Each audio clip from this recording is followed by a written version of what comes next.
Hello everyone, my name is Kyle Stetz and I'm the Director of Education and Visitor Engagement here at James Madison's Montpelier.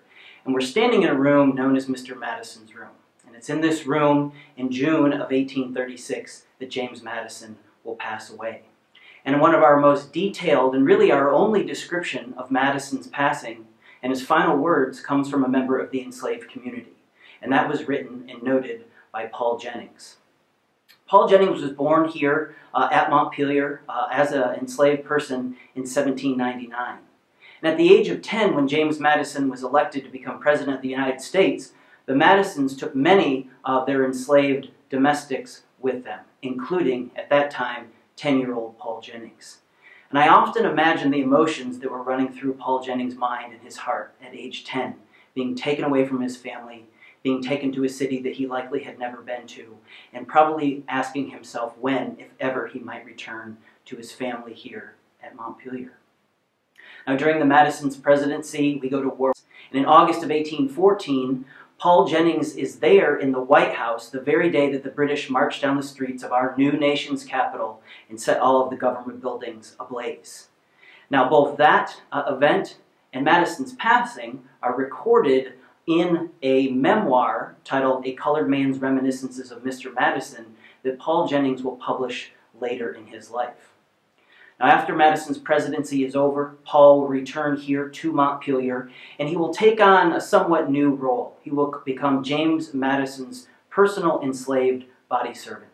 And so he did a variety of tasks for Madison, as he notes in his memoir, Shaving James Madison, bringing him books, basically waiting on every one of Madison's needs. And Paul is in this room in June of 1836, witnessing the passing of the father of the Constitution. And we have Paul's exact words. I was always with Mr. Madison till he died, and shaved him every other day for 16 years. For 6 months before his death he was unable to walk, and spent most of his time reclined on a couch, but his mind was bright. And with his numerous visitors he talked with as much animation and strength of voice as ever I heard him in his best days. I was present when he died. That morning Suki brought him his breakfast as usual. He could not swallow. His niece Mrs. Willis said, "What is the matter, Uncle James?" "Nothing more than a change of mind, my dear." His head instantly dropped, and he ceased breathing as quietly as the snuff of a candle goes out. So after Madison passes away, I have to imagine that running through the minds of the enslaved community is, what is next for us? Because that choice, that decision, their fate was not in their hands.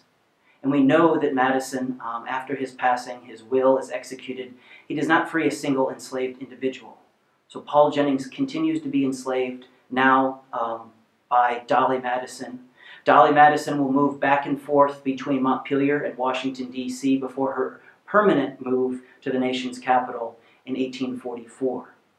Paul will remain with Dolly in Washington, and by 1846, Dolly Madison begins to continue, I should say, sell off a portion of the enslaved community. And in that year, she will sell Paul Jennings to an insurance agent by the name of Pollard Webb. And within about 6 months, Pollard Webb sells Paul Jennings to Daniel Webster, the noted American statesman.